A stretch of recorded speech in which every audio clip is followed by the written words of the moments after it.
بسم اللہ الرحمن الرحیم۔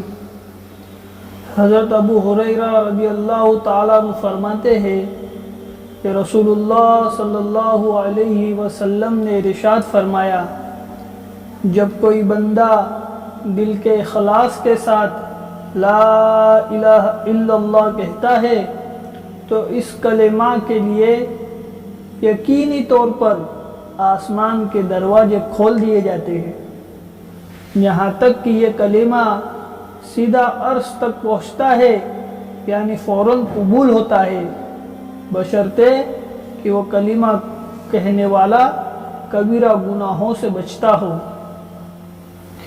اخلاص کے ساتھ کہنا یہ ہے کہ اس میں ریا اور نفاق نہ ہو۔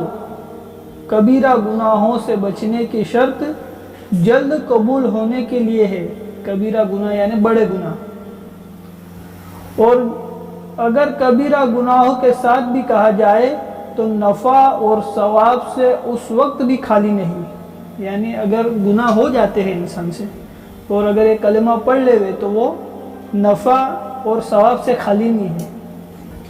حضرت یعلا بن سداد رضی اللہ تعالیٰ عنہ فرماتے ہیں کہ میرے والد حضرت سداد رضی اللہ تعالیٰ عنہ یہ واقعہ بیان فرماتے ہیں، اور حضرت عبادہ رضی اللہ تعالیٰ عنہ کی اس وقت موجود تھے۔ اس واقعے کی تصدیق فرماتے ہیں کہ ایک مرتبہ ہم لوگ نبی کریم صلی اللہ علیہ وسلم کی خدمت میں حاضر تھے۔ رسول اللہ صلی اللہ علیہ وسلم نے دریافت فرمایا، کوئی اجنبی غیر مسلم تو مجمع میں نہیں؟ ہم نے عرض کیا کوئی نہیں۔ ارشاد فرمایا دروازہ بند کر دو۔ اس کے بعد ارشاد فرمایا ہاتھ اٹھاؤ اور کہو لا الہ الا اللہ۔ ہم نے تھوڑی دیر ہاتھ اٹھائے رکھے اور کلمہ طیبہ لا الہ الا اللہ پڑھا، پھر آپ صلی اللہ علیہ وسلم نے اپنا ہاتھ نیچے کر لیا، پھر فرمایا الحمدللہ، اے اللہ آپ نے مجھے یہ کلمہ دے کر بھیجا ہے اور اس کلمہ کی تبلیغ کا مجھے حکم فرمایا ہے اور اس کلمہ پر جنت کا وعدہ فرمایا ہے اور آپ وعدہ خلاف نہیں ہے۔ اس کے بعد رسول اللہ صلی اللہ علیہ وسلم نے ہم سب سے فرمایا خوش ہو جاؤ، اللہ نے تمہاری مغفرت فرما دی۔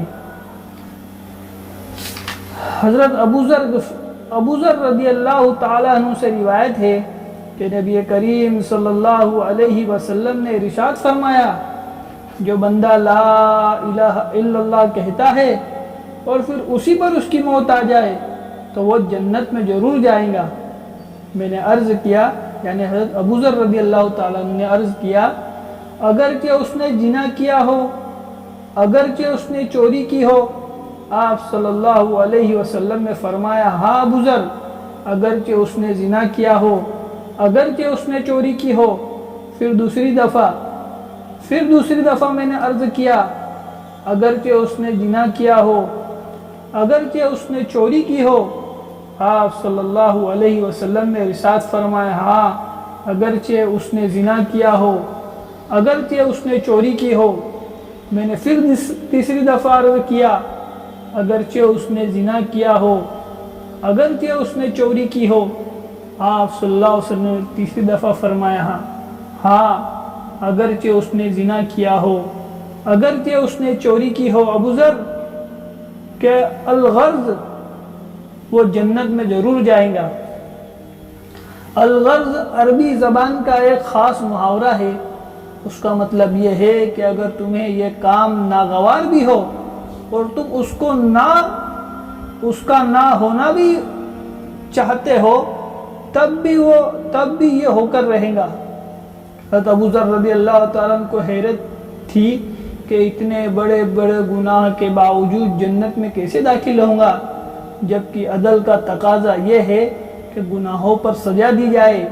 لہذا نبی کریم صلی اللہ علیہ وسلم نے اس کی حیرت دور کرنے کے لیے فرمایا، خواہ ابو ذر کو کتنا ہی ناگوار گزرے وہ جنت میں ضرور داخل ہوں گا۔ اب اگر اس نے گناہ بھی کیے ہوں گے تو ایمان کے تقاضے سے وہ توبہ استغفار کر کے گناہ معاف کرا لے گا، یا اللہ تعالیٰ اپنے فضل سے معاف فرما کر بغیر کسی عذاب کے ہی یا گناہوں کی سزا دینے کے بعد بہرحال جنت میں ضرور داخل فرمائیں گے۔ علماء نے لکھا ہے کہ اس حدیث شریف میں کلمہ لا الہ الا اللہ کہنے سے مراد پورے دین و توحید پر ایمان لانا ہے اور اس کو اختیار کرنا ہے۔ سبحان اللہ و بحمدہ، سبحانک اللہم و بحمدک۔